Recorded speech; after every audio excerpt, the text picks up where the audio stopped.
Man, that song starts again fast. Hey everybody, I am the MoeChicken. Welcome to my stream. Yeah, welcome. We are going to be doing more drawing tonight. And the reason for that is I'm feeling a little under the weather. Basically, on Tuesday, if you were here on Tuesday, you may recall I was having stomach pains. I think that was caused by one of two things. First possibility is that I got back on one of the medications I take, which has a side effect of causing nausea when you first get on it. And we're going to win. It's true. Although we're not playing that tonight. I would love to play that tonight, but I'll explain. As I was in the process of explaining why we won't be doing that tonight. Yeah, it has a side effect of causing nausea when you first start taking it, and I've been taking it for a while, and so it hadn't caused that problem. But since I had been off it prior to Tuesday for like a week or so, it could be that me going back on it that caused the problem, or could be the fact that I got a flu shot at the same time. I'm leaning towards flu shot. Now, don't get me wrong. Get your vaccinations, get your shots. It's good for you, keep you safe, keep you alive. But just know that, you know, sometimes it puts you down for a couple of days afterward. And so ever since then, I've been feeling kind of rotten. I was talking to my parents about it today. I don't have a sore throat. I have a sore the top of my mouth. It's a very strange thing. It's like the palate, the roof of my mouth is like, it's just been so like itchy and like uncomfortable. Yeah, sore soft. It's very frustrating. And so the short of it is because I'm not feeling 100%, I didn't want to do anything that involved like doing a lot of like silly voices or anything like that, because I didn't want to, I didn't want to make it worse. So we're going to be drawing tonight. I'm going to try to, well, I guess I can go ahead and switch over to it. I'm going to try to finish up this picture of Harid that I started on after the last one. I did finish the chibi of Harid. There he is. Came out pretty cute. Happy with him. So I'm going to try and finish this first. And then after that, I had another... well, this is... I guess I can go ahead and get started while I'm talking. This is a problem that I run into, like, a lot whenever I... just sort of in general. It's a creative issue I wind up having, where once I make a character or a character design or something like that, even if I didn't intend to... oh, music. Right. Sorry. I was going to put on some music. Let's see. Let me sort this. Miscellaneous, sort, title. Next one. Sure. All right, so... hey, hot dog. All right, so there should be music playing. Again, it's at the same level it was last time we streamed, so hopefully it's still good like it was last time. Let me know if anything's off.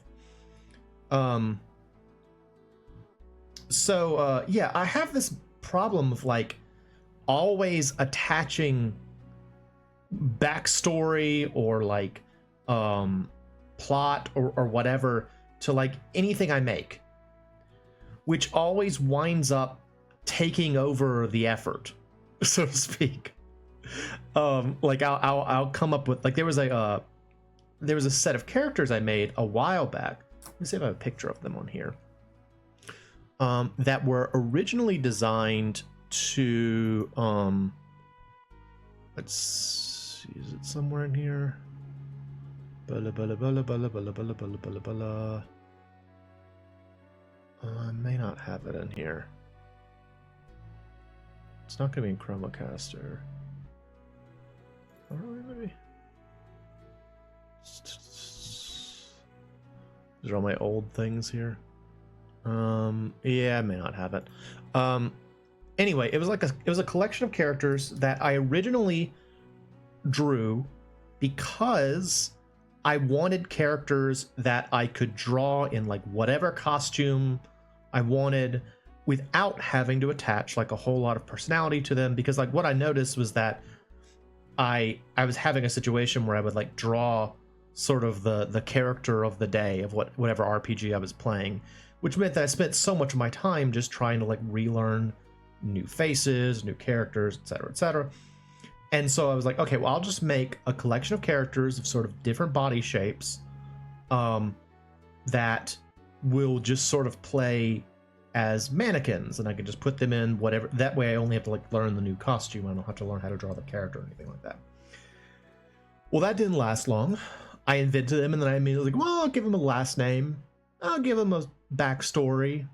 I'll give them like, you know, maybe like reasons why they have, you know, friendships or whatever. And then eventually they just developed a full-on storyline. And that happens anytime I make up a new character. I've tried to do this thing where I like invent like default characters that I can then put into whatever costume I want. I've tried it multiple times. It has never worked. I always wind up giving them a personality. Side character Snowfall Syndrome. Yeah, that's kind of what it is. It drives me crazy because I just keep like building out these storylines, and so then like I can't even use them for their intended purpose. Actually, don't want to talk about that. No, I don't want to talk about that. Never mind. Awkward shift of conversation. But yeah, it was it's just an issue, and so that's part of the reason why I have so many like video game ideas, is that I will come on. Every once in a while, the touch stops working on this thing, and I don't really understand why. I must be doing something to turn it off, but blah, blah, blah, blah, blah. Yeah, I have so many video game ideas because once I make up these characters like personalities and so forth and so on, I'm like, okay, well now I need to make like a world around them, or I need to like come up with a reason for them to exist in such and such space. And so basically that wound up happening again. The other day I was walking home from work and, you know, just daydreaming as I do.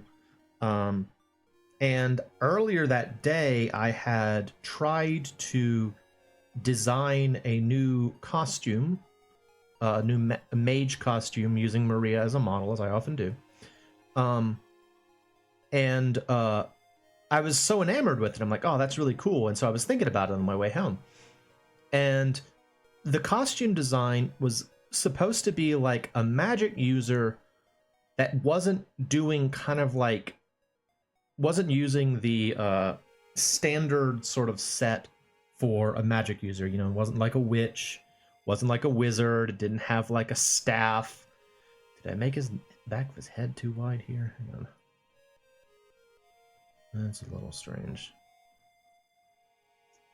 Can I just move that? I don't think I can move that in this program. Blah, blah, blah, blah. Yeah, so I was like, I didn't want them to have like a mage hat or like a mage robe or anything like that, and I didn't want them to have a like a staff or a wand or a book or any of those like traditional things that they use to cast magic. I was like, I wonder if I can come up with something that's like a magic user that doesn't necessarily immediately call to mind sort of the stereo. Now it just looks like a kind of weird lump, but whatever, I'm going to stick with it. That doesn't immediately draw to mind like those usual character or those usual design shortcuts. And so I came up with something, and I thought I was pretty happy with it. And the original design that I came up with had it was sort of like, you know, a flowy outfit that still wasn't like a traditional robe. Like she had kind of this hat that I don't know what the name of them is, but if you've ever seen, like, you see them mostly in like Russian film or like things set in Russian. It's kind of, it's like a fuzzy hat. It's kind of shaped like a cylinder, and it's got these flaps that you can pull down. Like you can either put them up or you can pull them down and they cover your ears. There's a name for this. It's like a tanuk or something. But anyway, it's a hat kind of like that. It's like a cylinder. And then she also had like the collar on her shirt comes up and it like covers her mouth, so it like covers the lower section of her face. You do know? Okay, great. That one of those. And another thing I was trying to avoid, a personal challenge for me, because I always pretty much anytime I come up with like a design for Maria, I almost always emphasize her chest. Sorry, but it's true. It's what I do. And so I'm like, you know what? I'm gonna make it cover that section of her body, and see if I can do something else with the costume. And so, true to my word, I mean, she's still got a large chest, but it's not showing off cleavage like I would normally do. Anyway, the short of it was the costume design had like these sort of like gauntlets on the arms, and the gauntlets had a little like gem embedded in it. And the idea in terms of like the magic was that, okay, well, these gauntlets are how you use the magic. You know, you sort of like channel through your hands, and that and it goes through like these gauntlets which resonate with you and allow you to cast the magic. And from there, on my way home, I kept thinking about that idea, because I'm like, that's a kind of a neat idea. And it corresponded with I got something back here. It corresponded with an idea I had a long time ago for a video game, where the game was kind of like based around elemental magic, and like the character would have access to this collection of like elemental specialists, I guess you could say, and each one of them, the way that they cast their magic was they used these sort of like magical batteries, for lack of a better term, that were little gems that were charged up with magic, and you fit them into your equipment, and they would empower your equipment with whatever magic they were used for. And so, you know, I kept thinking about this and that and this and that, and eventually I kind of came to this idea of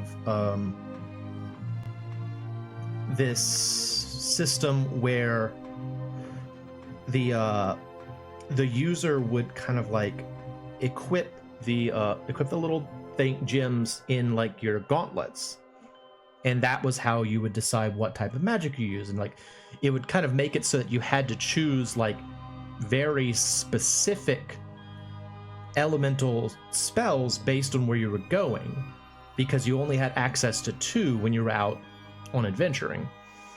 And so it would be a game that was like very much about kind of like knowing your environment, paying attention to where you're going, and like setting yourself up ahead of time before you get into it. And you know, again, as I do, I started inventing like the rest of the game around, and I'm like, okay, well, maybe it's a game where like the world is being beset by these like basically invaders from like the spirit world, like elemental invaders from a realm of like magic that are entering the world. And as a result, we've had to like create these sort of like countermeasures, namely equipment that allows you to like channel magical energy through them, and only through the appropriate elemental response can you actually fight these elemental invaders. And I was like, oh, that's cool, I like that. And so all that to say, if we finish up Harid, which it looks like we will, I might try to draw the character design that I came up with that led to all of this. That is the full explanation of what we're doing tonight. I hope you enjoyed my TED Talk. Let's see here. I'm still not wild about this area.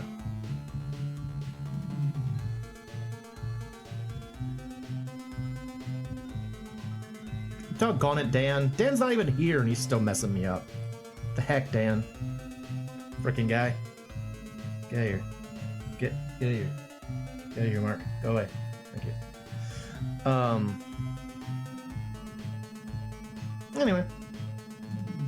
Oh, and then so getting back to kind of like the throat stuff.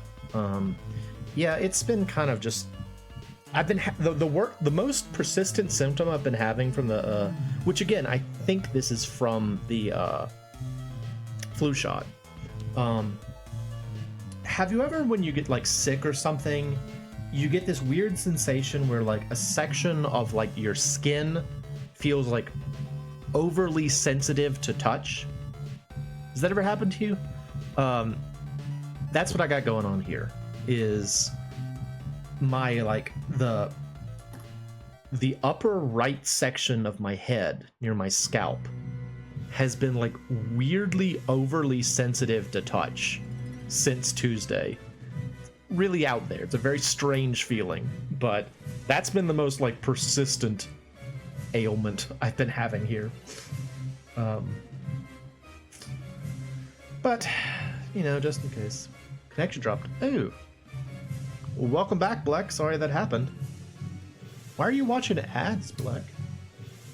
You're not subscribed? You're not done subscribed, huh? The heck, dude?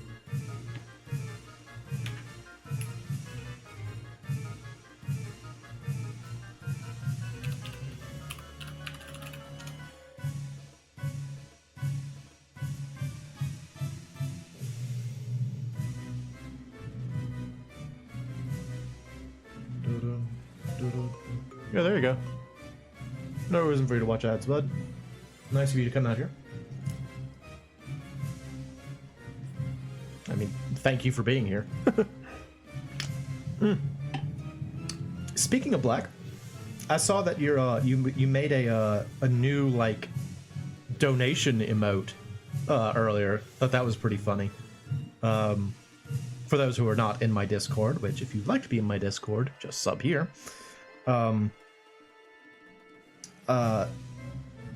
Black put up their example, and I'm gonna show it. I hope you don't mind, Black. I'm gonna show it. Well, I guess I should ask: do you mind before I start showing off your assets? Do you mind if I show it off, or would you like me to keep it away?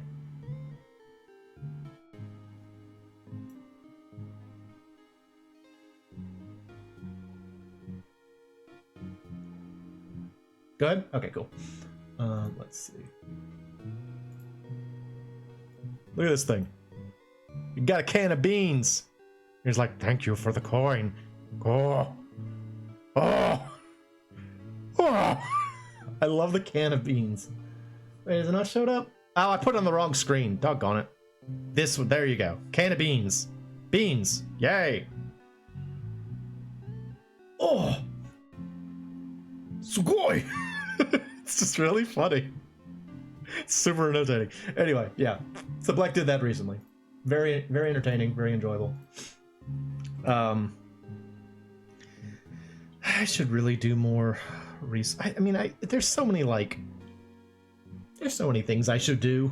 You know? I was about to say I should do this, but it's like, yeah, that's one of like a bajillion things you should do for your channel that you have not because you're a lazy butt. It's like, yeah, it's true. It's true. Alright, what do we got? Alright, I gotta start filling in. Like, actually, way back before we were working on the animation thing back in May, just to show how long it's been. Like a stream before that whole thing started, we had put together some like ideas for other stream assets I could make, and like they're still sitting on my well, thank you very much. They're still sitting on my desktop, man. They're just sitting there like, hey, you could finish us up anytime you wanted. And I'm like, yeah, I know, but other things though. There are other things I could do right now. I'm doing those instead. How do you think about that? What if I just keep doing other things? So yeah, I'll get to them eventually. Oh, speaking of pixel art, I guess I'll go ahead and share.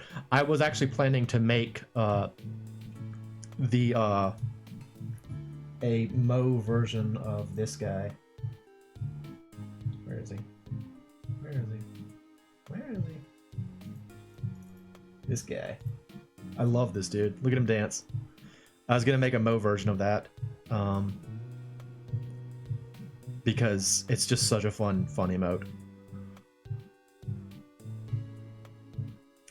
But when will I do it? I don't know. I was considering doing that today too, depending on how this goes.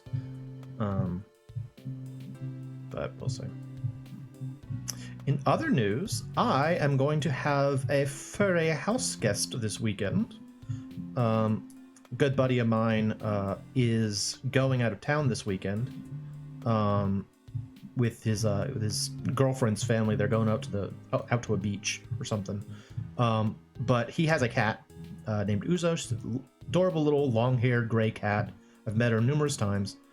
And he's like, hey, I need somebody to look after my cat. And I said, okay, well, I can do that. He said, well, so would you prefer to like come up here to do it?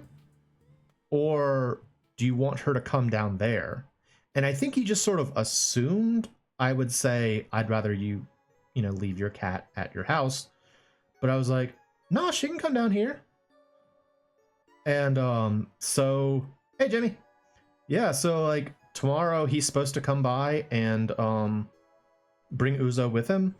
And I'm excited because I have not had a cat in here in quite a long time, ever since the catastrophe when I tried to foster a cat before, which went very badly. I was not emotionally ready to have an animal in my house at all. I think I should do better this time, especially knowing that it is a short-term thing. But yeah, I'm excited about that, and hopefully it'll be a good time.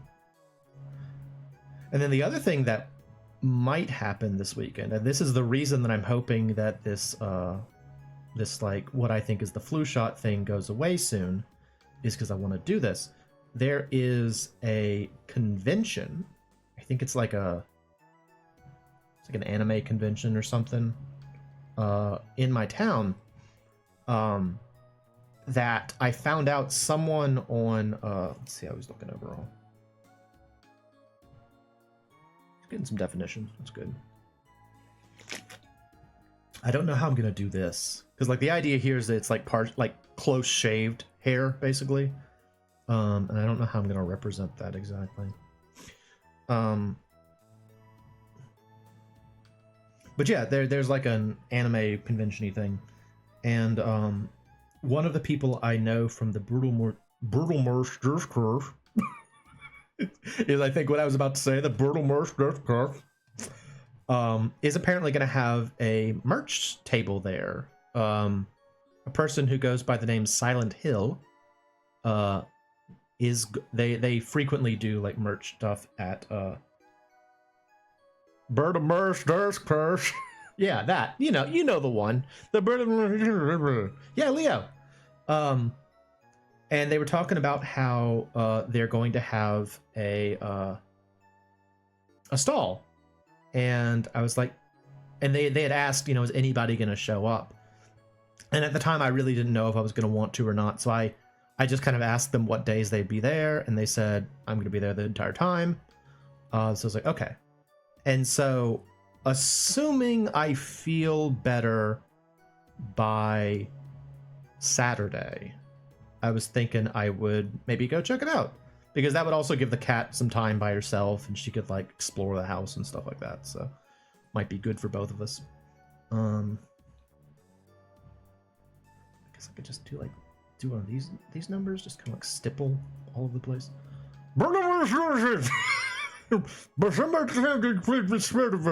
You know the one. The very famous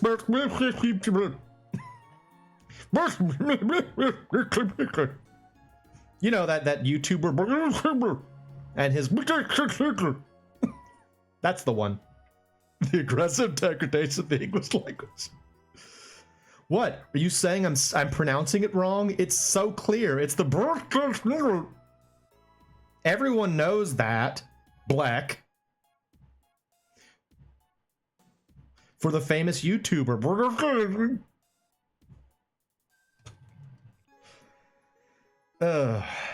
Let's see what else. Just kind of put some streaks in here to kind of give it some texture. Mr. Turn the fur. Oh, I'm sorry. That's my Mr. So tonight we've also got the Bloodstained soundtrack going as well. I'm so excited. Oh my god! I'm so excited that they're making another Bloodstained. I want it to come out so badly. It's called, like, was it called Bloodstained Rendezvous with something? Let me look it up. I'm gonna look it up so I don't get it wrong. But yeah, they're coming out with another one. It's next year, but they're coming out with another one, baby. I'm so excited. Oh, I'm so excited they're making another one. Bloodstained sequel. There it is. The Scarlet Engagement. Yeah. Yeah, it's so good. We're gonna watch the video now. We're just gonna watch the video because I want to see it again. Yeah, do it.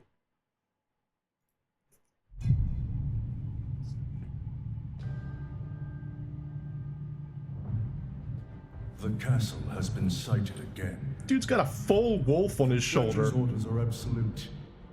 These human sacrifices must be stopped. We will track the ethereal castle, break its gates, and exterminate the creatures that dwell within. The Demon Lord himself will fall by our hand. This mission will test the limits of your courage. You will face horrors beyond your darkest imaginings. Beasts that defy reason. Creatures born of pure darkness.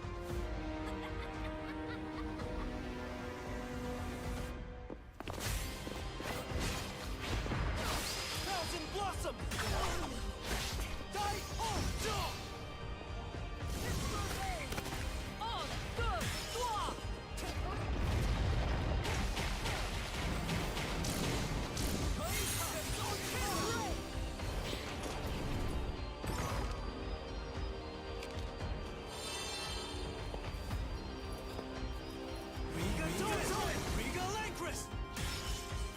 With me! Cross! Reaper! Tonight, we start our mission!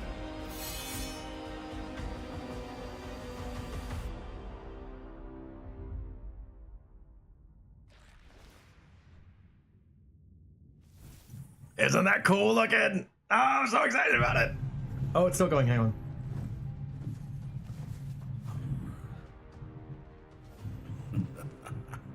So you've come, dogs of the church, right into the palm of my hand.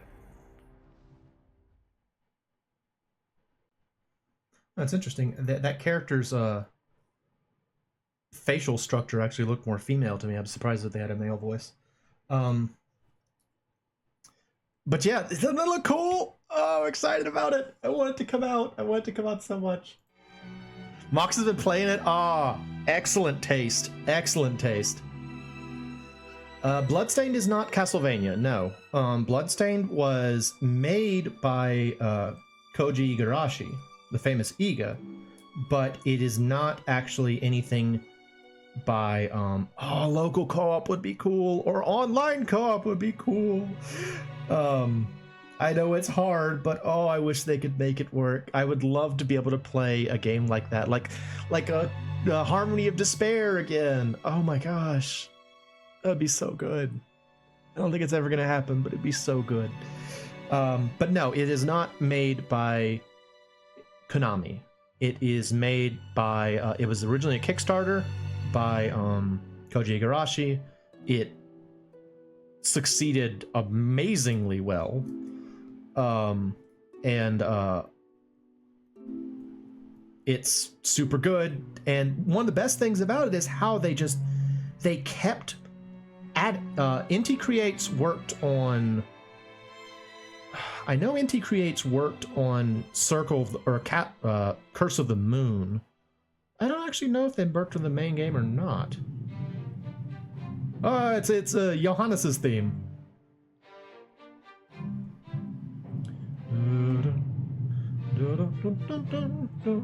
Yeah, I tend to think of Inti Creates as being more of a pixel art company. That's, I mean, maybe I'm wrong, but I certainly know that they worked on Curse of the Moon and Curse of the Moon 2. Which, by the way, I do still eventually plan to make one of the favorite crafting songs. It's a good one. It's definitely a song that you can just sit around and listen to for a while, which is important for something you have to do for a while in the game.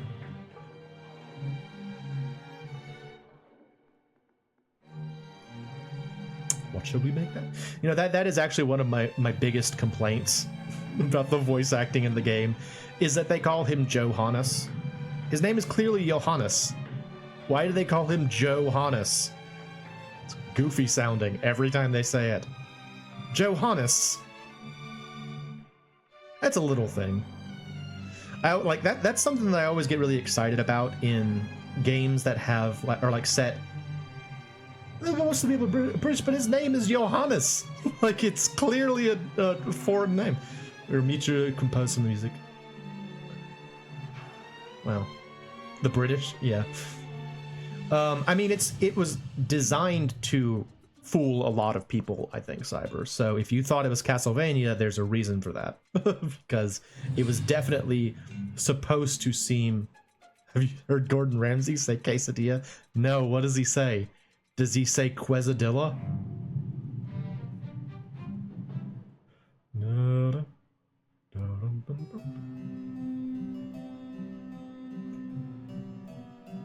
Honestly, I really don't like the end credit song. There's nothing wrong with it, it's just not great. Exorcism. This song is called Exorcism. What a cool name for a song.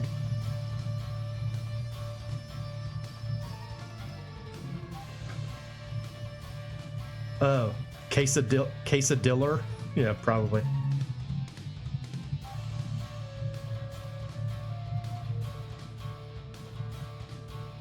Whatever. English is a fine language. I'm okay with it. Oh, just as a... because that made me think of it.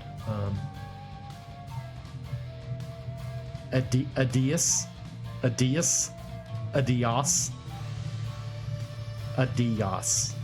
That's terrible. Doggone it, Dan! You're not even here and you're messing me up. The heck, dude? Stop it. I'm gonna Control Z for a while until that goes away. Go away, thing. How far back is it? How far? There we go. And A, like A is in map and Yos is in Ross. Adios. Adios? Like Adios. That's terrible.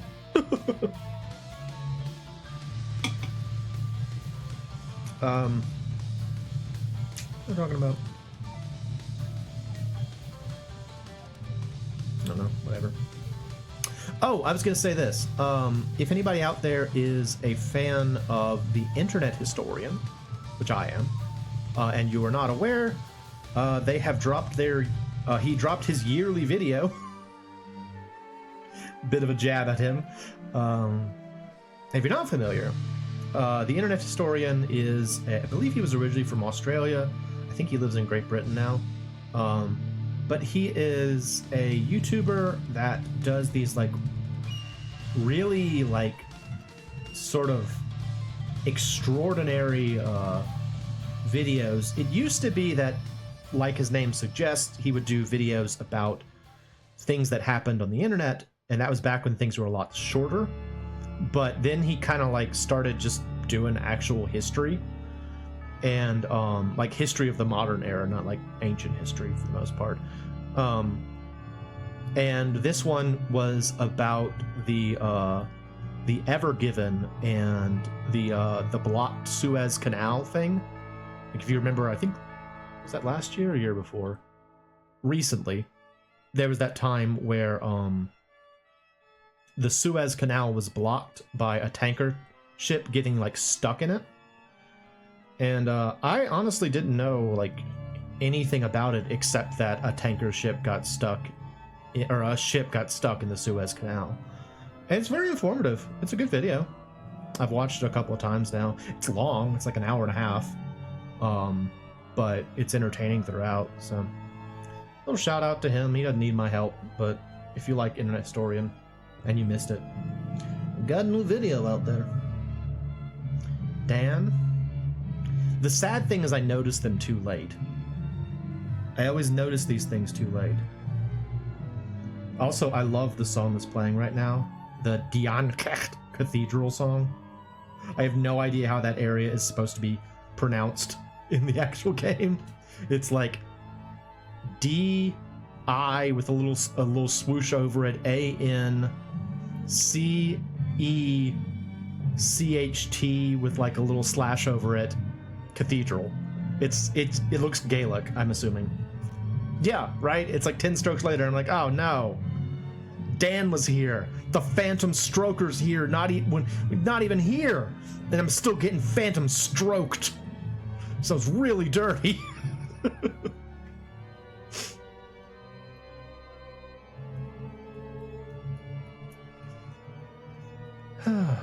But yeah, this song is this song underlines one of the things that, like, I think Castlevania and by extension Phantom Stroking.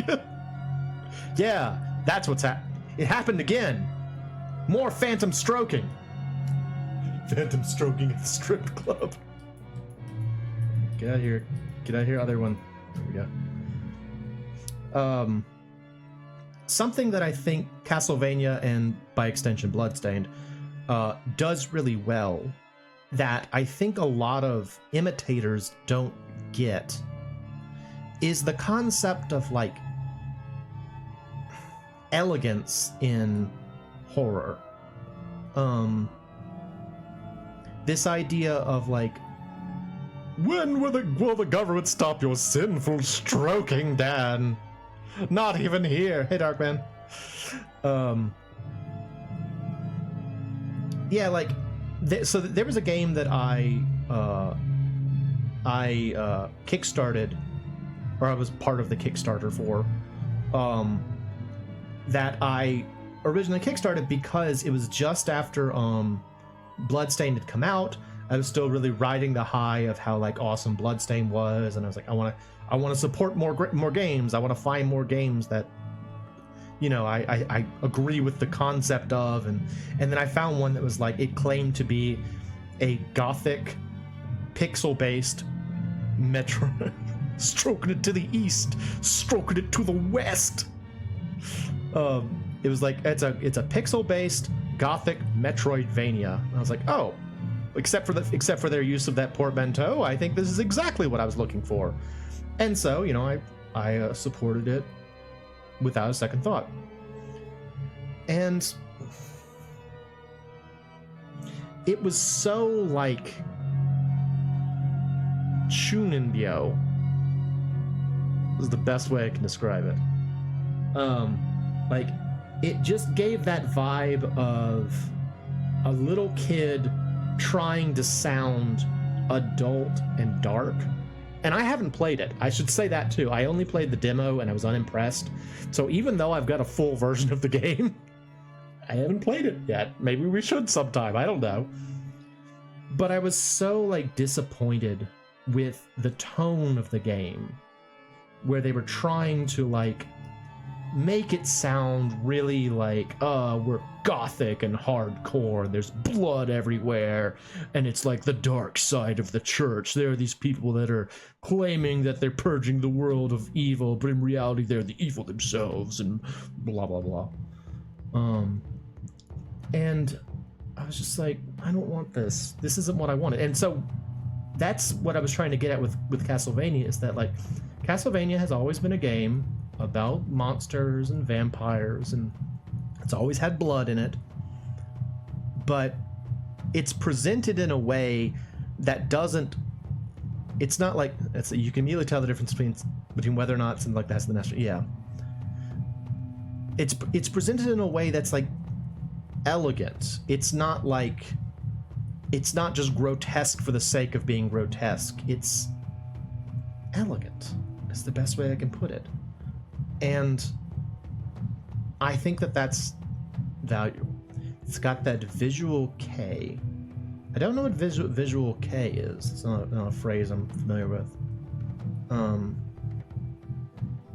But yeah, I mean, that's one of the things that I love so much about that. I was so happy that Bloodstained had, was it had that same sense of like, and I feel like the Castlevania games really kind of came into it with Symphony of the Night, where all of a sudden the game wasn't just an action game with Dracula in it.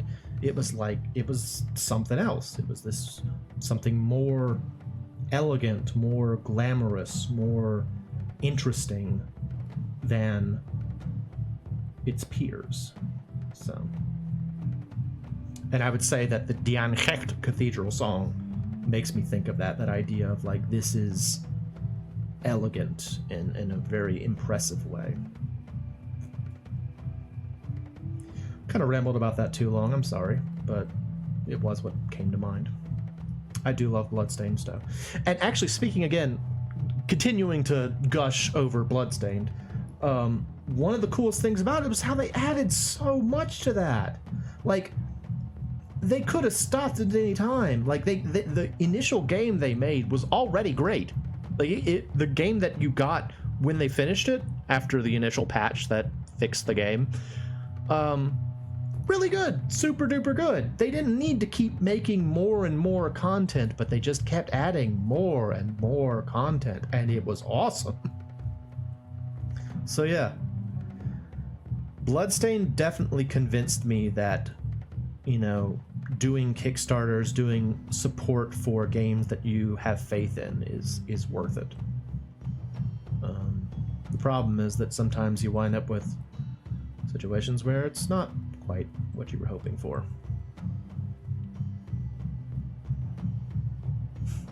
Sponsoring games is kind of like rolling the dice, but on the other hand, I think that that's actually kind of appropriate.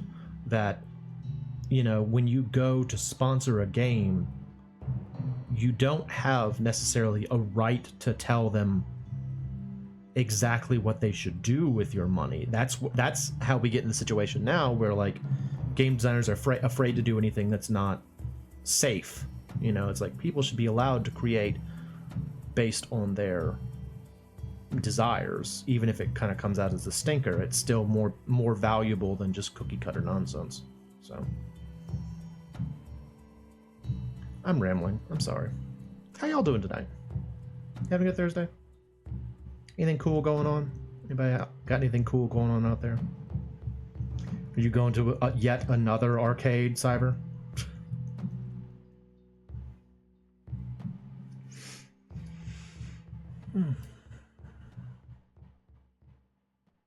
I'm happy to say that I'm finally at the end of Romancing Saga 2 Revenge of the Seven. Not currently. Well, I'm sure you'll find a way to get to one. Yeah, a big support from me in terms of the Romancing Saga 2 remake, the one that came out, I don't know, earlier this year, a couple of months ago. The one called Romancing Saga 2 Revenge of the Seven. It's a really good game. Like, I very, very much enjoyed it. It's got a lot of features. Like, first of all, one of the things I liked about it was that right up front, they said, do you want to play this game in what we call classic mode, where the original difficulty has been preserved? You should look into Pico 8 games. They're small, intentionally limited games. Okay, how do you make them? Is Pico 8 a like piece of hardware, or how does it work exactly? That sounds interesting. If you've got like a link or something that you want to put into the Discord, go for it, Hot Dog. I'll take a look at it later. No, that one's my fault.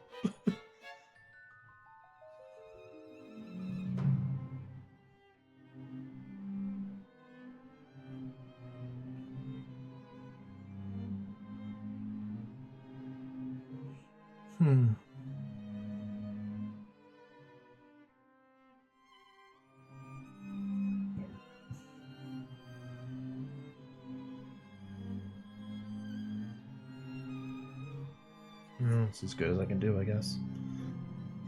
I was thinking about whether or not I had actually succeeded at giving this guy sort of African facial morphology. Because again, I think he's supposed to be like Arabic or like Northern African in terms of his in terms of his face structure. But you know, I don't have a whole lot of references for African-looking person in anime. Doesn't show up that much, unfortunately. Although it does show up more than it used to, which is nice. Hope that Outpost becomes really... I would love to make Outpost, but I'm lazy. It's the problem. I would love to make Outpost. I would love to make the game I was talking about earlier. I would love to make all these games. I'd love to make Ruin Hunter. I'd love to make Chromacaster. I'd love to make the Mages of the Ten Elements game. There's so many games I would love to make. I just need someone to do the engine part. They call it a fantasy console. They made up fake limitations around the programming languages. So do you actually, like, can you make something? Okay, so there is an output. It's not just like a theoretical concept. It is actually kind of like a thing you can make. Oh. Is there like a development engine for it? Like, is there something that you can download and it'll help you to like build things? And Celeste is certainly an impressive enough game that like I would be happy if I made something like that. This doesn't look good. Never played Celeste. It looked too hard for me, frankly. It looked like a game that was gonna be like harder for me than I would be able to accomplish, but oh, this is the boss fight. Okay, so this is a bit of a spoiler. So if you haven't actually played Bloodstained, go play Bloodstained. I will. Let's see. Spoiler. When this goes away, you can come back to the conversation. I love the fact that at the end of Bloodstained, you find out that Dominique is the villain. And they did such a good job of characterizing her throughout the game to initially seem very innocent, very reliable. Like, she didn't seem bad at all. And then slowly over the course of the game, you got little drips of hints that maybe there was something off. And then she disappears near the end of the game. You're like, where did she go? And then you find out that she was like manipulating all of this. And the boss fight against her uses the incredibly peaceful song that they used for her throughout the entire game. They like take something that was like so gentle and like comforting and make it like ominous and threatening. It's really impressive. All right. Spoilers over. So yeah, I like this song. It's good.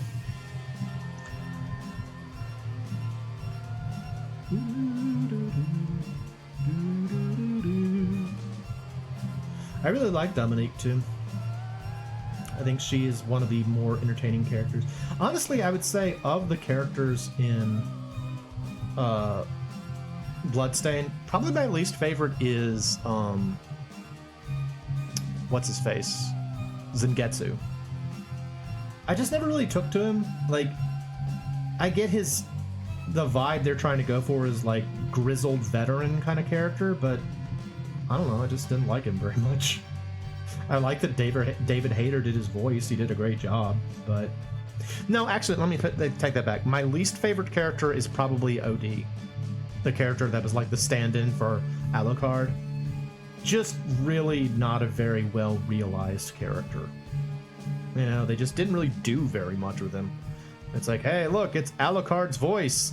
Isn't that funny? And it's like, I mean, I guess. The funniest, actually,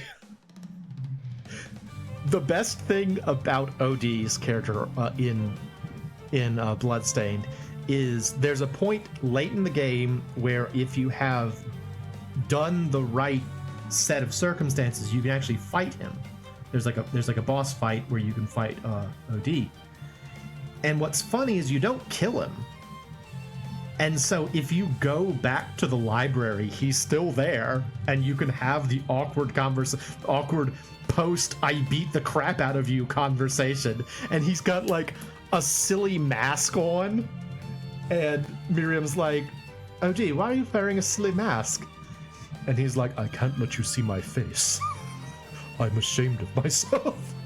This is really funny. He just puts on the fantasy equivalent of like the thick glasses with the Groucho Marx glasses. He puts that on and he's like, "This is me now.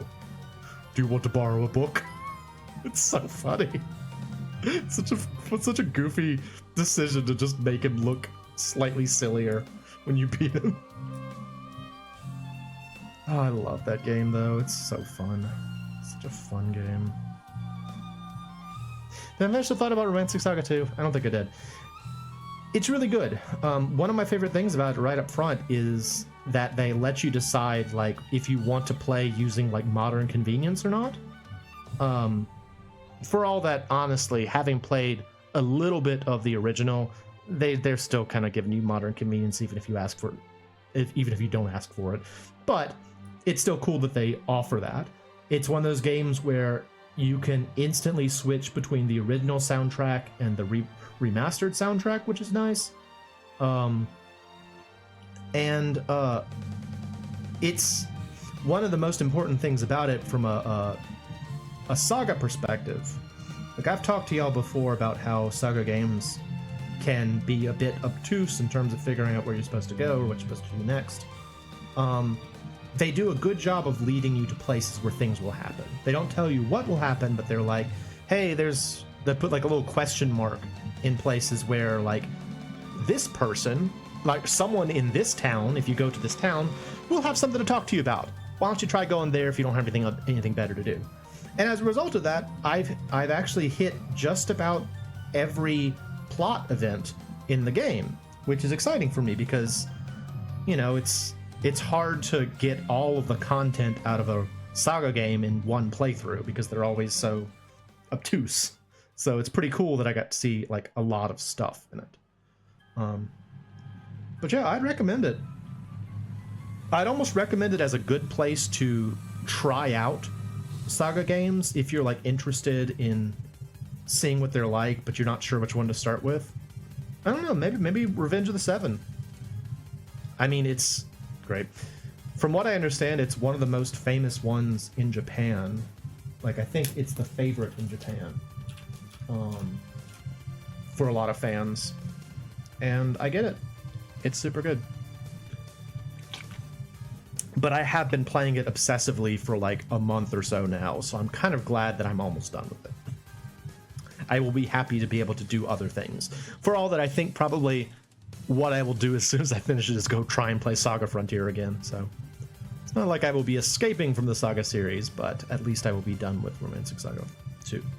And I will be able to say, hey, I've played all 3 of the Romancing Saga games. And that'll be pretty cool. Pretty cool. Give myself some clout as a retro gamer. It's like, yeah, I've played the Saga games. What of it? At some point I want to try playing the remake of Romancing Saga 1 for the PS2. I tried that out a long time ago before I really knew what the Romancing Saga games were like. And I was like, I don't know what I'm supposed to be doing. This is weird. I don't care. I'm going to stop. And I think maybe I'd have a better experience with it now.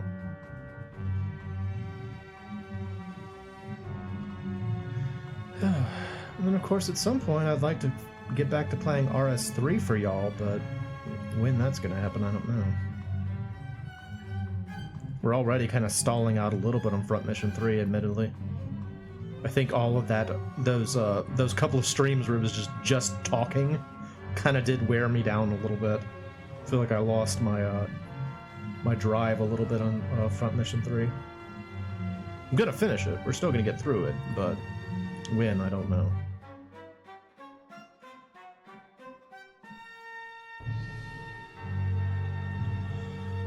You know I said that, like, I wanted to do a drawing stream so I would talk less. I'm still talking the same amount. I can't help myself. I'm a noisy little chicken. I just constantly make noise. It's just who I am.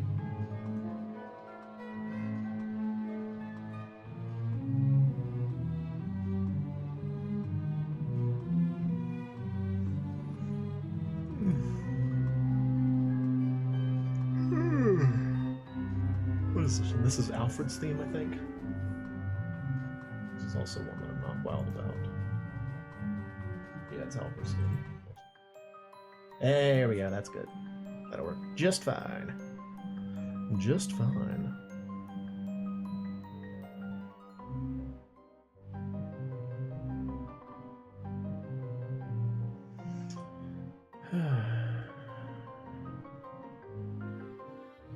So next week is going to be a very difficult week for me, I think. I believe I've talked about it before. Next week is when they're supposed to be doing the layoffs again. So hopefully I will still have a job by the end of next week. But I am certainly not excited about it going into it.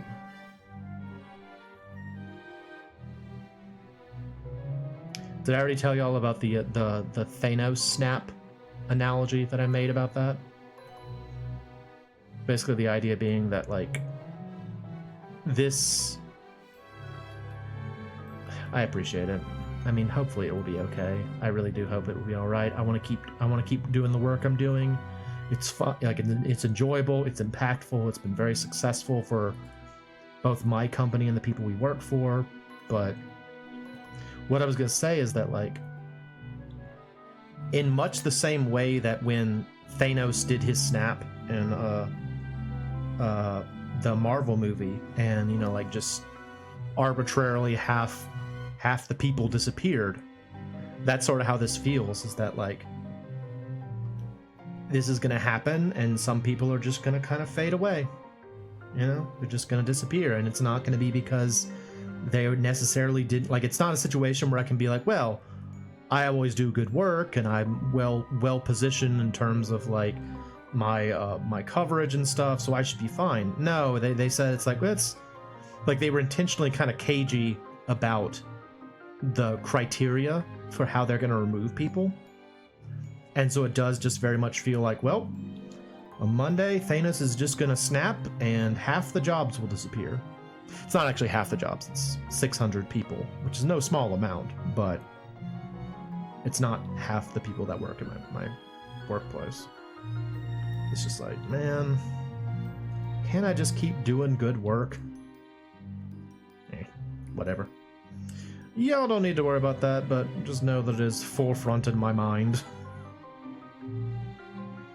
I'm happy that during that time there will be a cat staying at my house, so at the very least, if worse comes to worse on Monday, I won't be going home to, like, my empty house to cry. You know, I'll be going home to my house with a cat to cry.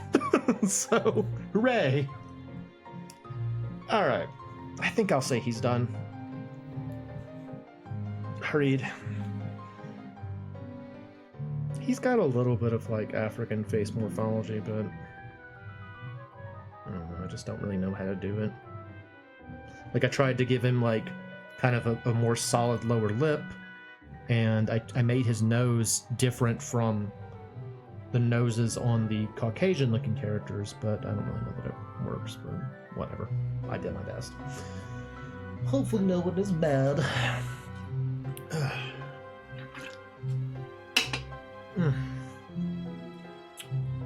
Alright, let's see. We're about halfway through.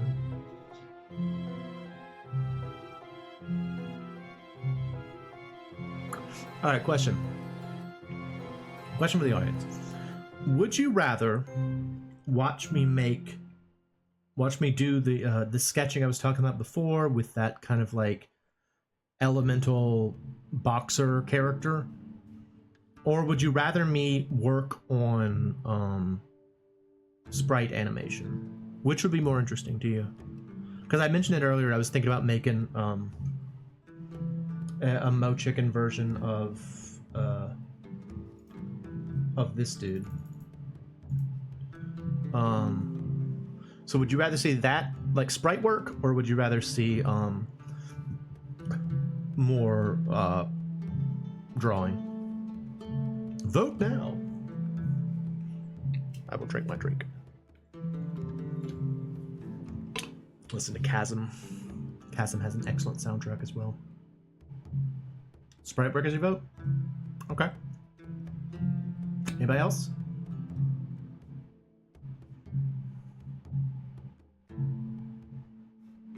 Alright, hearing none, we will move on to sprite work. Yes. Oh. Pop, pop, pop, pop, pop. That's probably for the best, honestly, considering I don't have the design for that other character super well grounded in my head yet, so no, not patching. Editing. Oh wait, no, I put this on my regular computer. I forgot about that. Somewhere. Piskel. There we go. Piskel, by the way, is the sprite designer I use. So, if you're interested, I think it works very well. It's relatively lightweight, and that is way too big. So I think it works super good. And I don't think I need to use this. All right. So.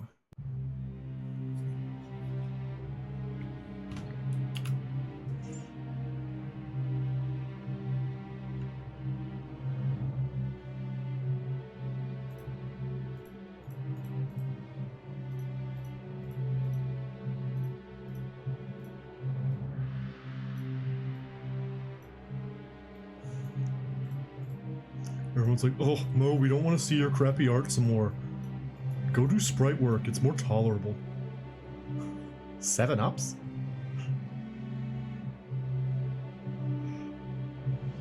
Alright. Oh, fudge. Alright, hang on, I gotta close this. I gotta open. No. I have to open. I need to open something. No import? Yeah, import. Here we go. School files. No, I know it's 7-Up is. I'm just wondering why you said 7-Up. Hot dog. Like, did you just suddenly get like a lot of 7-Ups from somewhere? Like, why did you suddenly say 7-Ups?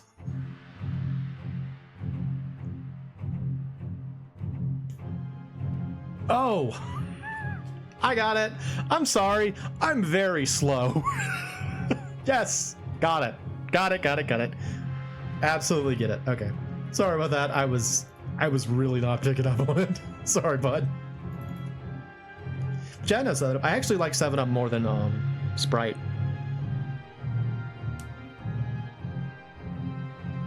Let's see.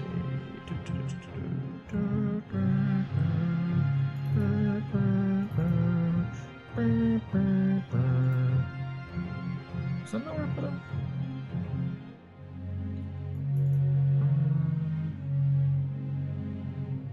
Yeehaw. Where did I put those?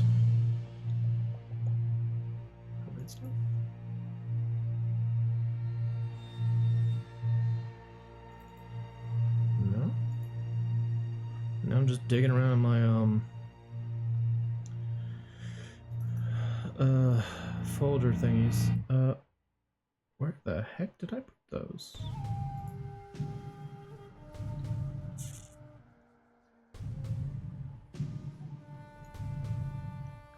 This is a problem.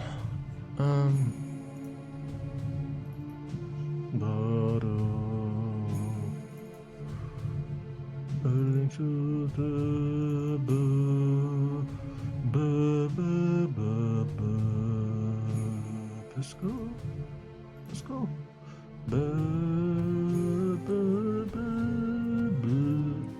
No? Where the heck did I put those things? What the heck did I put that thing? Home mode, spray animations.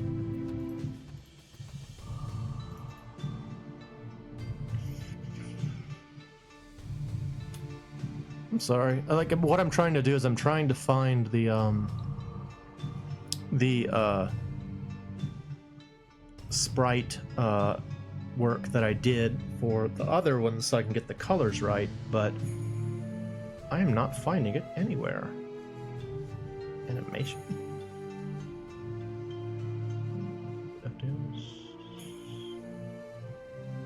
Where the heck did I put those things? Where the heck did I put them things?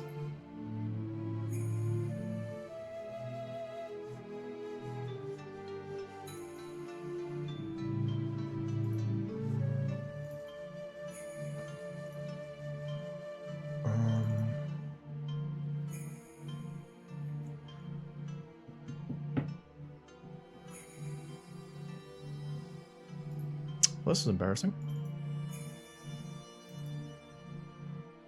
Ah! Ah, ha, ha, ha, I found it. Let's see. We'll do Mo now. So, what we're going to be making is a MoeChicken version of this guy. Night at the Roxbury, Mo.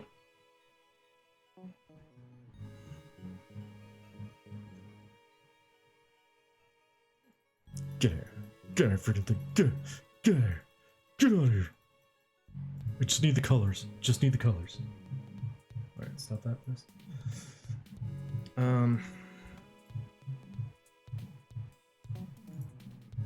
I guess y'all will get to see my terrible method for making sprites. So that should be very exciting for you. What is love? Baby, don't hurt me. Don't hurt me.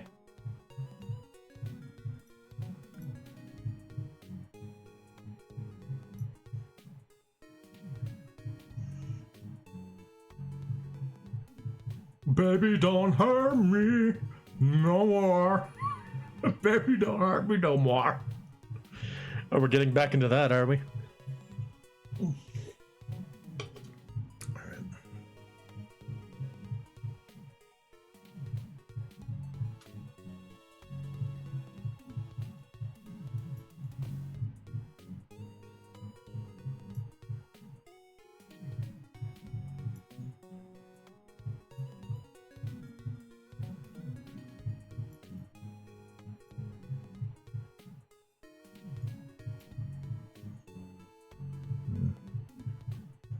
It's too high up, I think.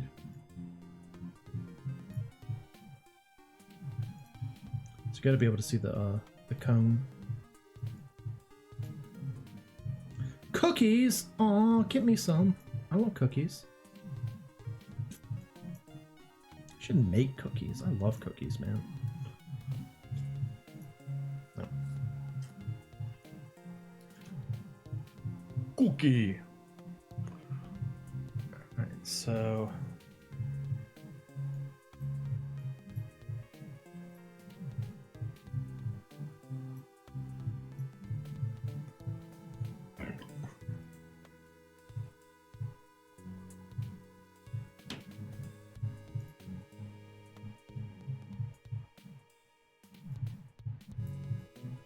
I love the music from this game.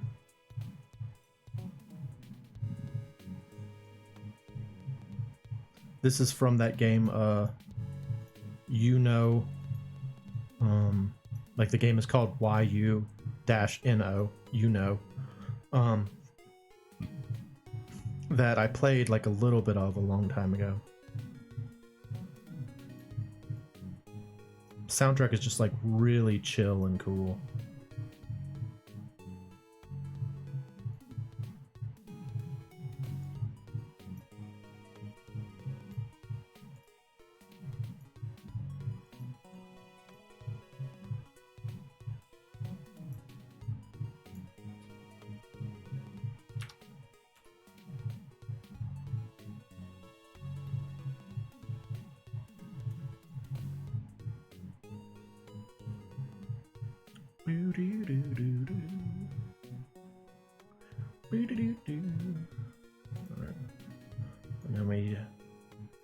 Gotta do like Black and gotta give a good old smear frame here.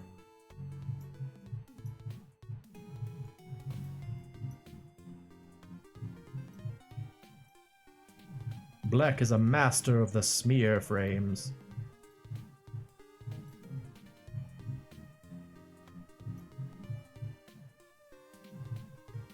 I could learn a great many things about their smearing techniques.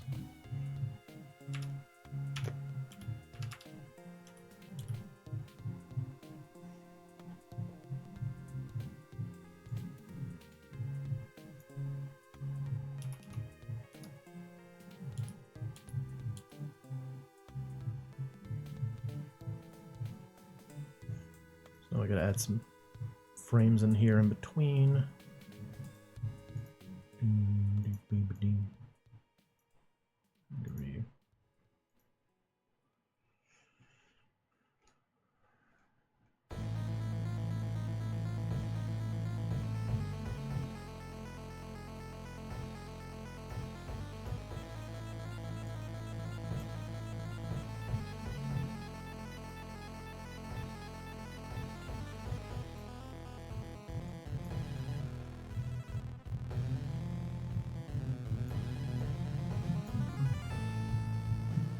This feels like Plock.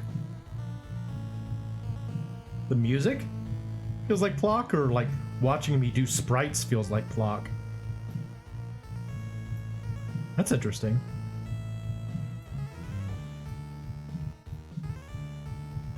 I'll be honest, I can't hear it.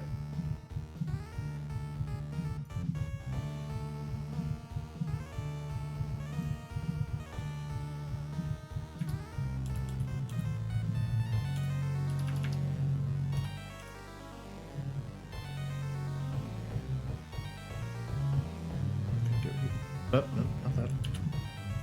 Alright, so now let me color this one so I can start to actually see them loop.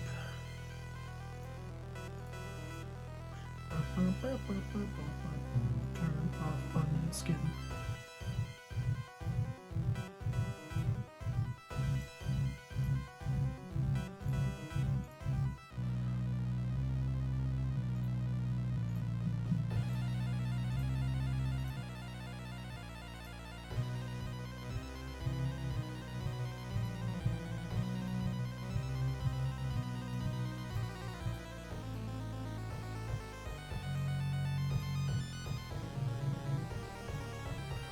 Looks very rough right now. I will hopefully make it look better. But for right now, it's very rough looking.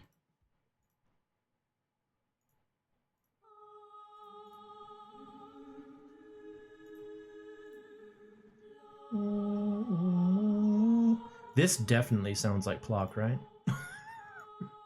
It's beautiful church-sounding music. So much like Plock. This is what he plays on his harmonica, right? At the beginning of the game. Did you know that they actually made a full like comic strip of Plock after the game didn't go anywhere? It's really weird. Like the comic strip is way weird compared to the game, I think. I don't know if it's just because I associate Plock with having a certain visual fidelity, or if they changed their design afterward, but looks really weird. All right.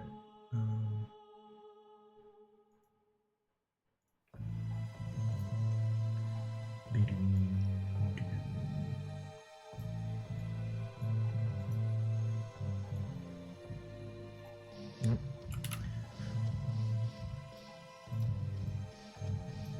Nope.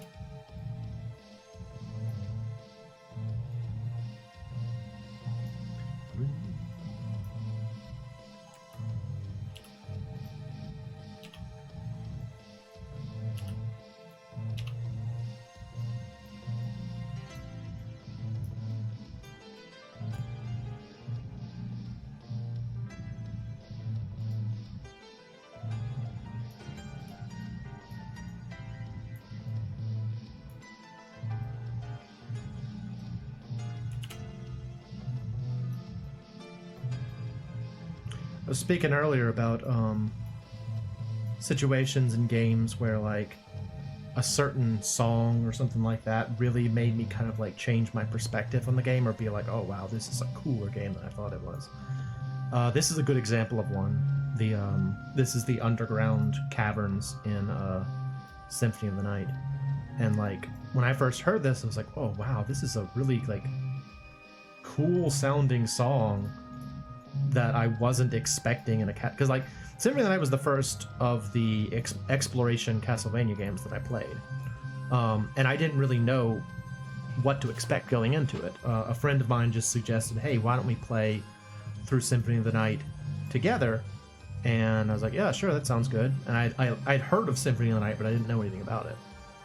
And when I got to like this song, I was like, oh wow, this is cool. I really like the way this sounds.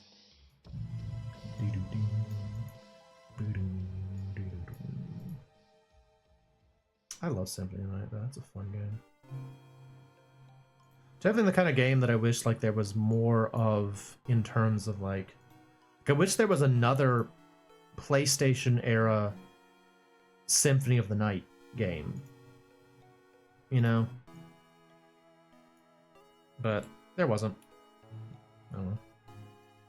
Probably should use this one. Wait, the heck? Are these both the same color? They're about the same color. What? It's not, right? I don't know. Boop.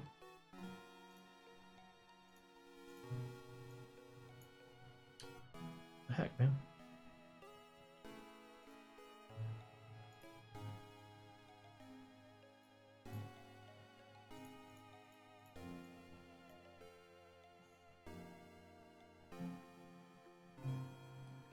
That just feels like the same color again. This palette I made. This is not helpful.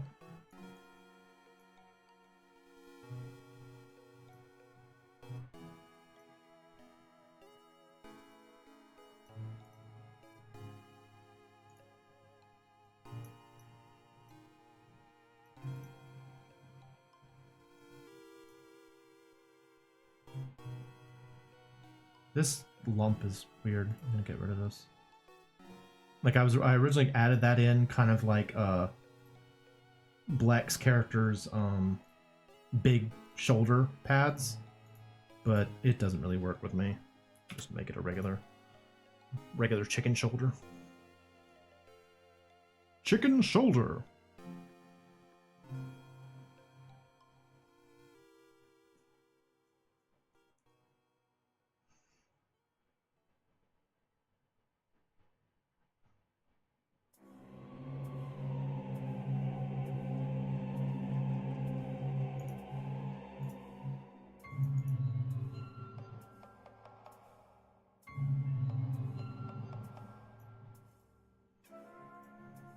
Oh god, no.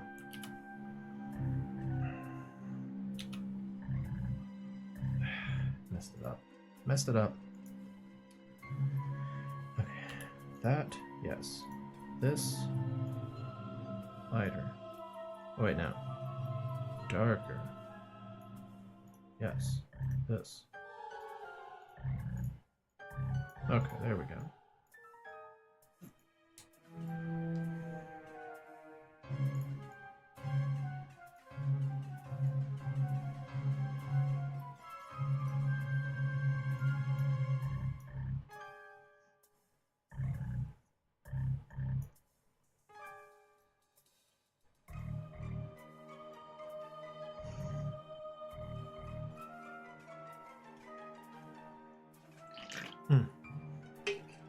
Make sure I don't actually accidentally save over this.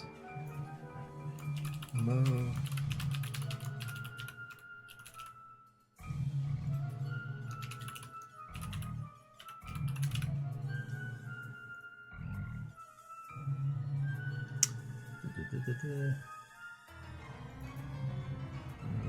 Resources.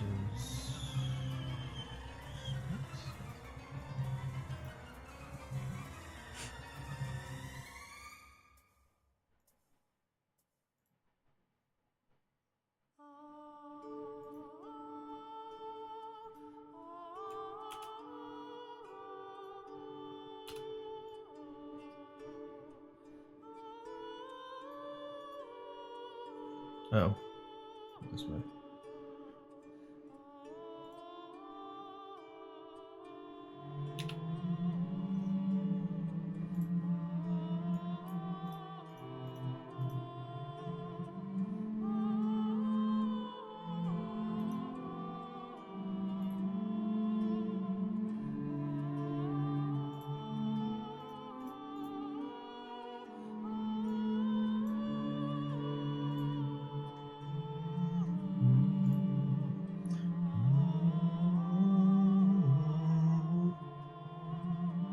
What's the song's called? What is this song's called? What is this song's called? This is Call of Eternity. Yeah. I remember thinking that I was very impressed with this song when I first heard it. This is the file select music in Bloodstained. Very pretty song.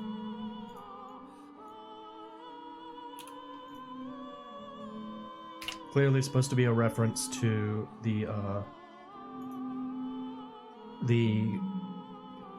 file select song from Symphony of the Night as well.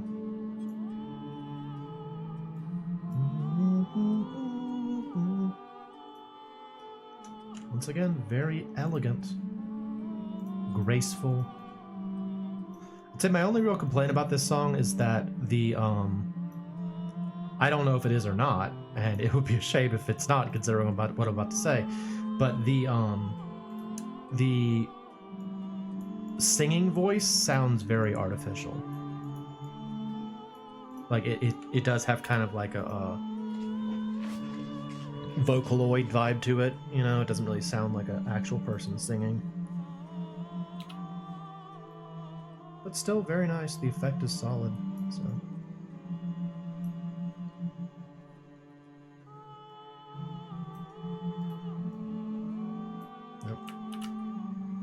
Alright, let's see.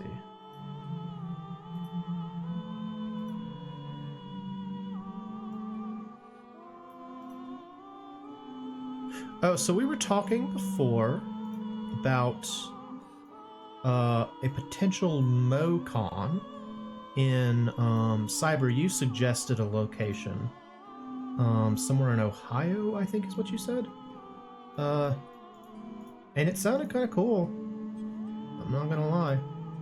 I'd love to see you guys again. It was super fun last time. It's just a matter of figuring out when to do it, though. It's really the biggest challenge. Boop. Boop.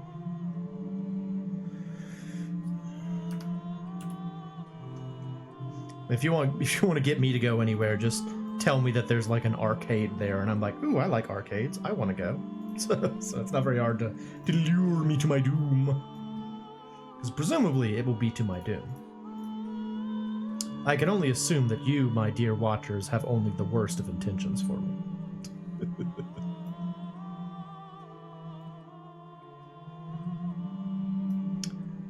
Beaver Creek, Ohio, basically Greater Dayton. Okay. When would be a good time, you think? Like, is there a time that people would... And I'm talking to Cyber right now, but sort of anyone in general who would be interested in trying to go to this. I'd love to hear your opinions too, because, you know, the best opportunity is to get as many people as possible to be able to go.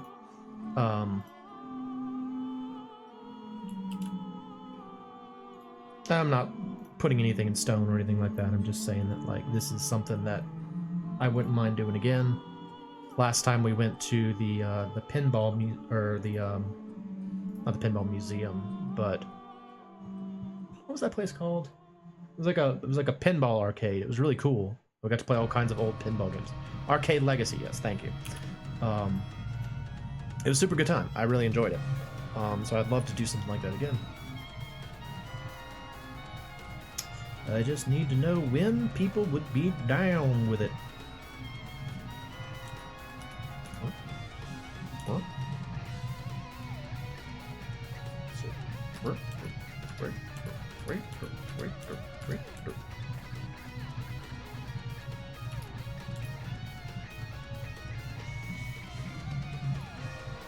I think this is the song for the fight against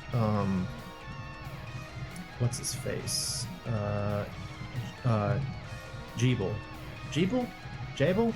Gable? How did they pronounce his name in that game? I think it was Jeeble.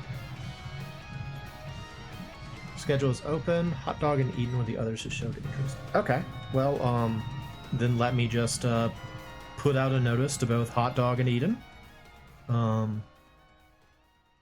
Hey, PP here. Welcome, PP. We were just talking about a potential a potential other MoeCon, a second MoeCon, assuming I keep my job. Because if I don't keep my job, it's probably not going to happen. There'll be other things on my mind. But assuming I keep my job,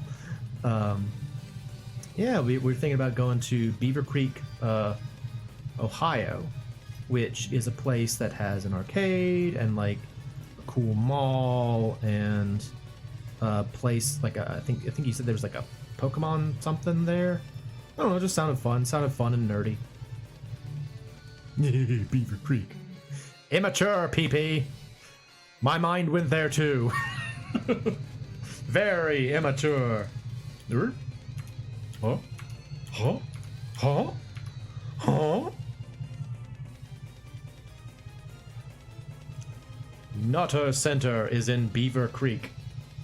You love this Symphony of the Night boss music. I gotta decide what I'm doing for Halloween this year. Oh, to finish the thought though, yeah, Hot Dog and Eden, if you watch this and you want to give any input in either the comments or in the Discord, let me know, because I'd love to see y'all. Yeah, if you can get to Ohio, come visit. You know, I'm happy to do it. It's about, I think I checked, it was like 5 to 7 hours away from me, so it would probably be like a overnight thing for me if we did it, which means I would probably try to aim to do it on like the weekend. But yeah, I'd love to see y'all again. It was fun the first time. It'd be fun to do again. Giggle every time you see the Nutter Center in Beaver Creek.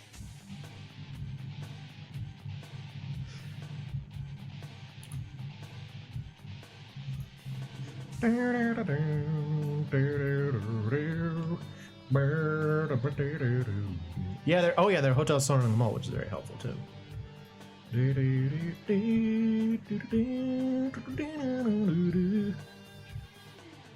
You say it ain't too far, but is it further than you? Oh, well.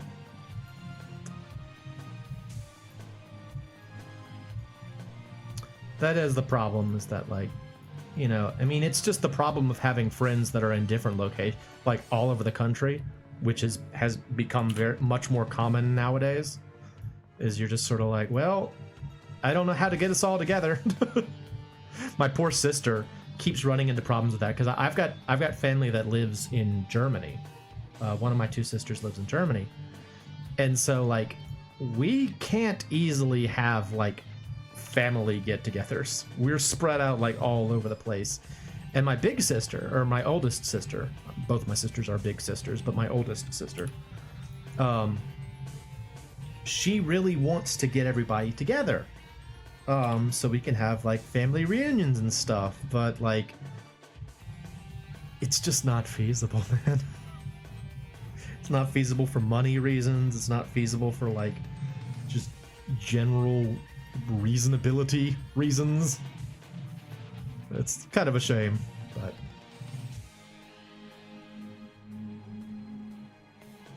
I would like to see as many of y'all as can visit, can come out. Can always come here if you want to go. If you want to go see DC or something, we can find something to do here. 10.5, yeah, that's kind of a long time. I wouldn't blame you for not wanting to make that trip. I'm not in DC, I'm within driving distance of DC. So like it's less than a day trip for me to get to DC.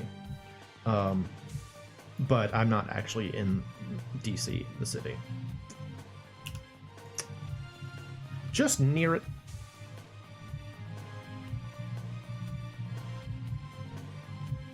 Oh, you've been that way in the Amtrak? Nice. I would really like to take a train ride at some point, like on like in the United States. The only train ride I've ever taken was in Europe years ago when that sister I mentioned who lives in Germany, when she was getting married to her husband, which is generally who you get married to if you're heterosexual and a woman. I don't know why I opted to include that she was getting married to her husband as compared to someone else, but yeah, when she was getting married, we went over to see her wedding, and then we oh, there it is. That one part of the song where it goes is like the coolest part of the song, and they only do it once per loop, and I'm so frustrated by this. Took it down to Gecko headquarters? What is Gecko headquarters? Do geckos have like a home base somewhere? Something that does have good music. Yes.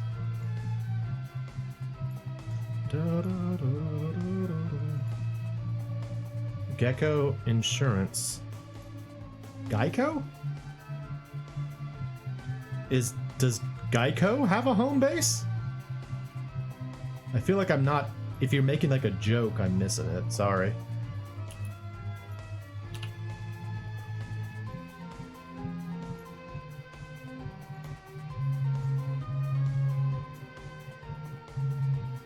It's in Chevy Chase?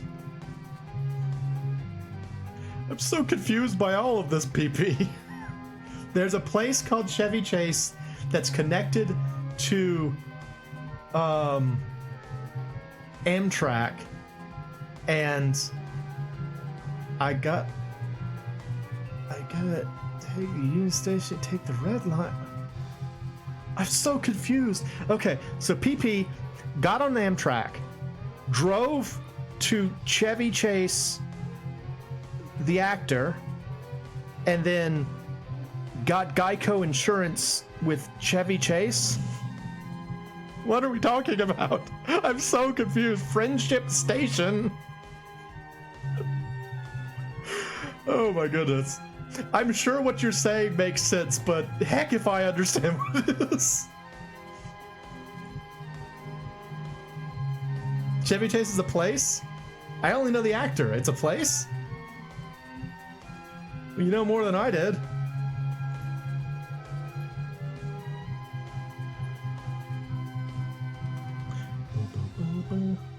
I made my sleepy meds. I was being duped and or bamboozled. Incidentally.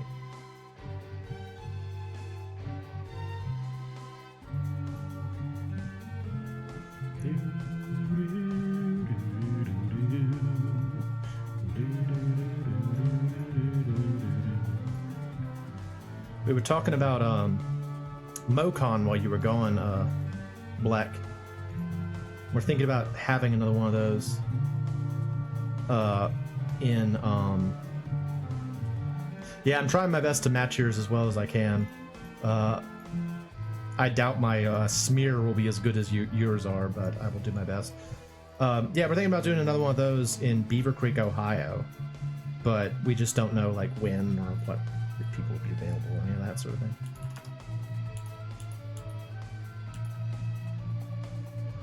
The plaza, it's in Chevy Chase.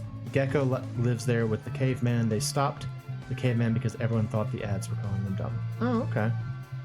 Well, thank you for explaining, PP. I was just extraordinarily confused. So I'm very grateful for a bit of explanation. I was quite mystified. That's my vital.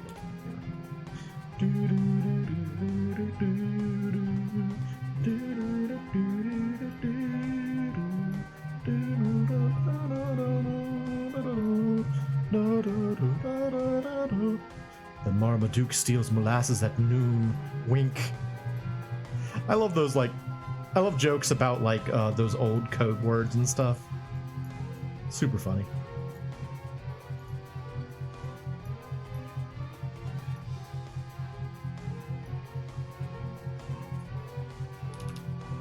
Alright, I can get rid of this one now.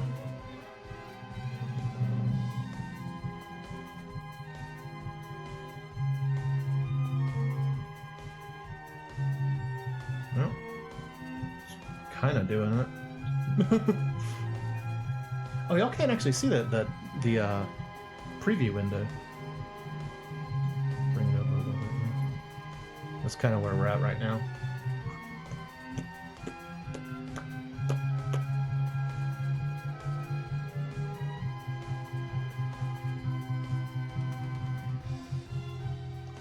My partner needs to come on from Sumpnikin Weed so I can go to bed.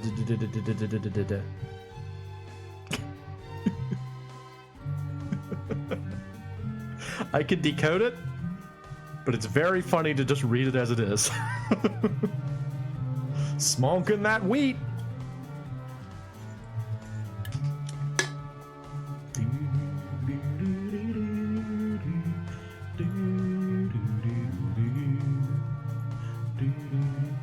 That's nice. I have 3 girlfriends. I have 0 girlfriends.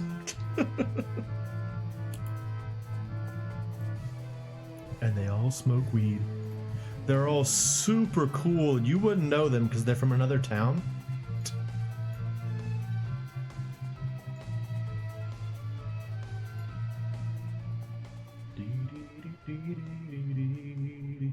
Three weed-smoking girlfriends. So cool.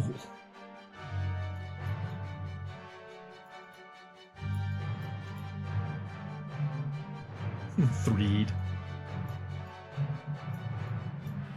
Can't read 3 without just immediately thinking of Earthbound. I was thinking about Earthbound earlier today and how it's been a while since I played it. I like that game. I regret that it has loomed a bit too large in popular media, though. I think that a lot of what made it good has been sort of lost to its reputation, so to speak.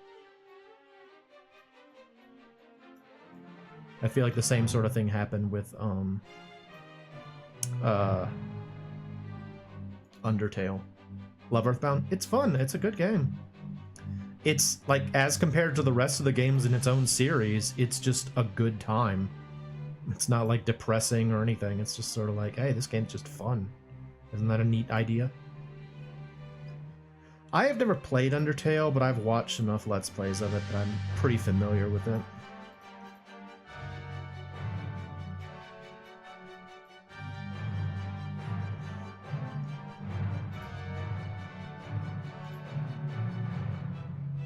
You love the last section? That's interesting. I can't say I've heard too many people that have really like complimented the very end of Earthbound. It's terrifying. Do you mean like the final boss, or do you mean the lead up to the final boss?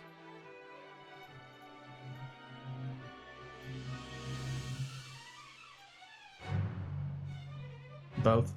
Okay. It's certainly an interesting concept.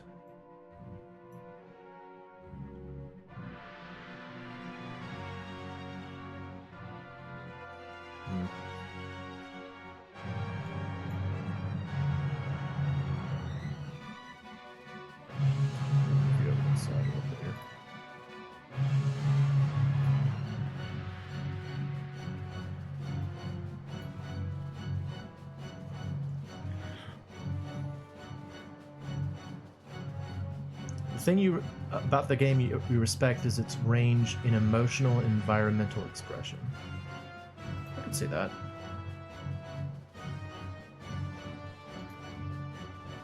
Have you ever played any of the other ones in the series, Black?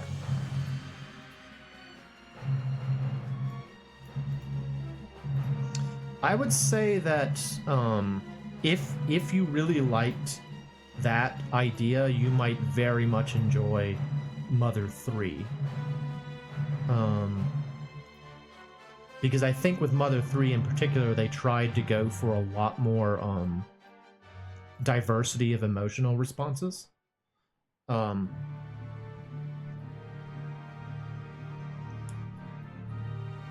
It's such a bummer. That's exactly correct. It's that's why I can't play it. Is I'm just sort of like, this is just depressing. Like the first act, I guess I'll do this again. So when that's gone, I'll stop talking about spoilers. The first act is about the mother dying, one of the brothers getting lost, and the father believing it's his fault. That's how the game starts. It starts with a tragedy. Like continuous tragedy. And it's not like the next chapter is better. The next chapter is someone Black Star just I don't know what Black Star is, but the next chapter is like them invading a guy with a bum leg invading a zombie house. You know, it's just kind of like Bowie's last album. Yeah, it's just really sad. And I mean, I know I actually am kind of emotionally stunted as regards like tragedy and like negative themes because I've avoided them for most of my life. And so that sort of stuff hits me really hard and I just can't do it. Like I've tried to play Mother 3 multiple times and each time I get to the end of that first chapter and I'm just emotionally drained and I don't want to play anymore. I'm just like, I don't want to put myself through any more of this. I don't know if the game gets better. Maybe it does. But I think it's a similar thing with people that really support what's it called? The Paper Mario Thousand Year Door. The way, like, people love that game. I guess I could take this out here, so now I'm just talking about Thousand Year Door. There you go. No more spoilers. People love Thousand Year Door, and I don't have a solid understanding as to why people love it so much, but I think every description I've heard in terms of people that support it relates to this idea that it is more it's more bold and experimental as far as what they're willing to put into like a Nintendo game is okay. So are you a fan of Thousand Year Door, Blackfoot? Can you explain sort of like, I'm sorry to put you on the spot like this, but can you actually explain like what it is about Thousand Year Door that does it? Is it something technical? Is it the setting? Is it the characterization? Is it just like a mix of all these things? Is it something you can't really like put your finger on? Can you describe sort of like why you like Thousand Year Door? And if you can't, that's fine. I'm not trying to put you on the spot. It's just that as an example of someone, it's kind of a mix. Okay. Is it a game that like, do you feel like there's any sort of like nostalgia impact? Like, have you played other Paper Mario games and that was like your first one or anything like that?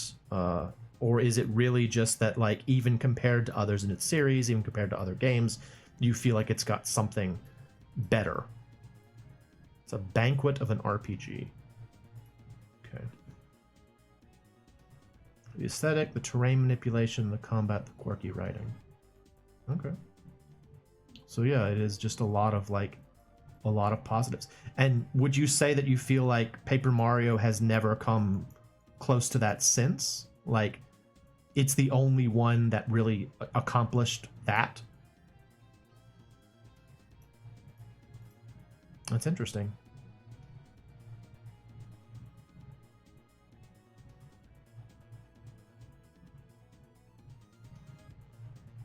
You played the original. The N64 Paper Mario? Or are you saying that Mario RPG is the first? Because I wouldn't... That 1,000 Year Core is the best by far of Paper Mario. That's interesting. Okay. Yeah. Speaking to someone who's never played it, I don't don't know everything. What is this music?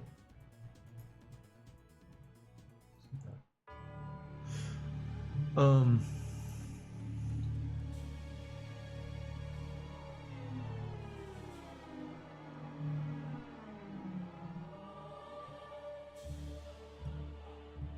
if I was gonna play Paper Mario, I'd probably play the N64 one first. Okay,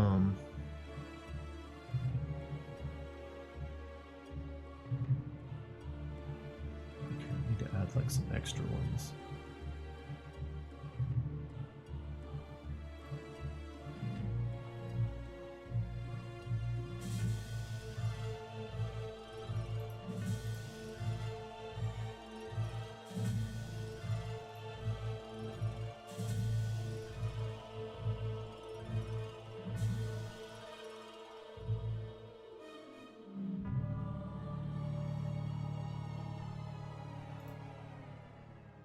They did a good job making you care about the characters and make you feel like you go on a multifaceted journey. Okay. Yeah, I mean, my biggest concern, or like one of the things that I was kind of like put off by, was I was concerned that it was the same sort of situation with like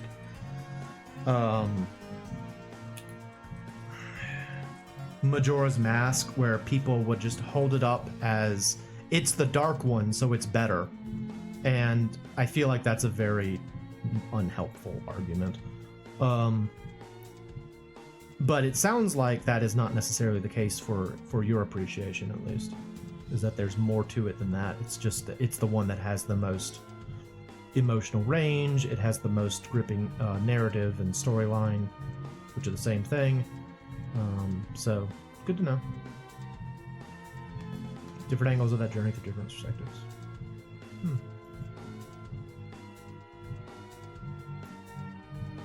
You think Majora's Mask sucks, but that's an argument for them. Yeah, it's not my favorite. I think that it's overblown a little bit. I think, the thing that I always notice with people that defend Majora's Mask is the repeated argument that because it was made in a short amount of time, it's better. And I don't think that the amount of time that was necessary to make a game necessarily makes it a better game.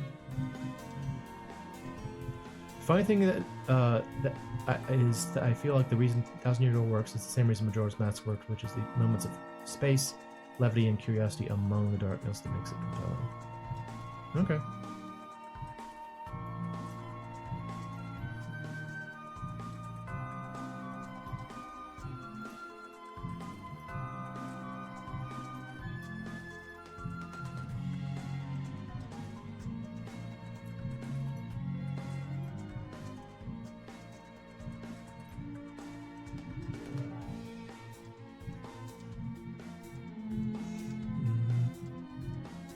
General vibe of 1000 Year Door is fun enough. That's good.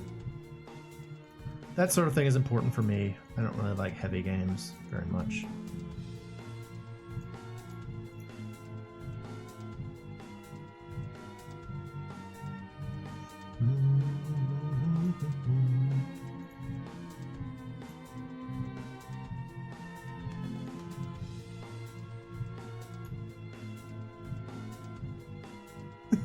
You're just a Diglett with Mr. Potato Head. Sure looks like that when I'm just illustrating them like this, doesn't it?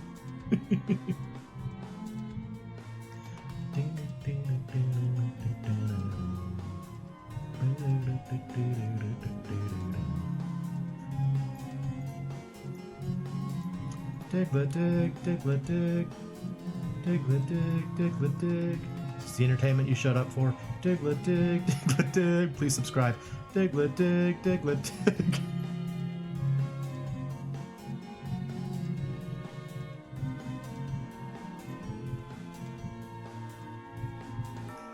Doesn't feel like it's weighted down. Yeah, no, I get it. I think I understand where you're coming from with that. I don't like when a game takes itself too seriously. But at the same time, I don't think a game is necessarily better if it doesn't have any sort of like gravity at all. Like you've got to have stakes, but you've also got to have space. Like I would say that that a good example of that is my opinions on the Tales series of games as compared to the Final Fantasy games. So the mall in Ohio has a store. Yeah, I want to do that. I want to go to a 151. I've heard about them before.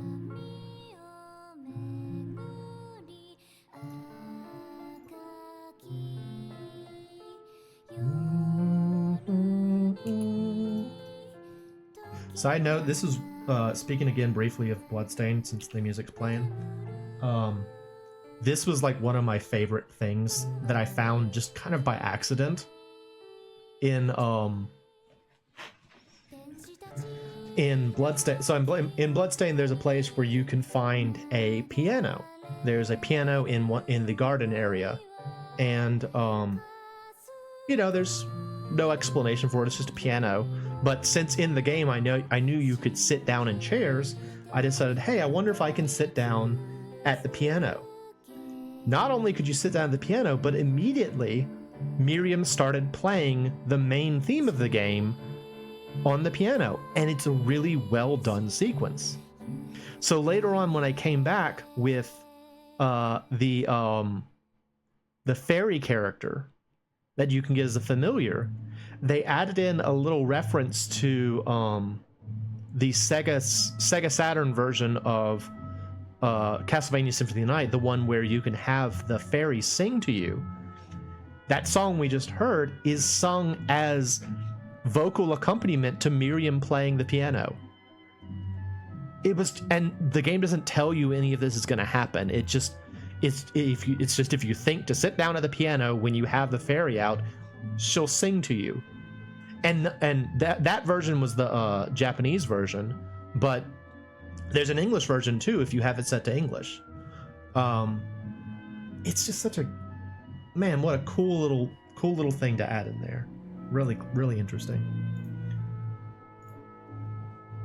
Well, y'all, I was hoping I would get this done before we had to quit, but we're up against 2 hours, so I may finish this off camera.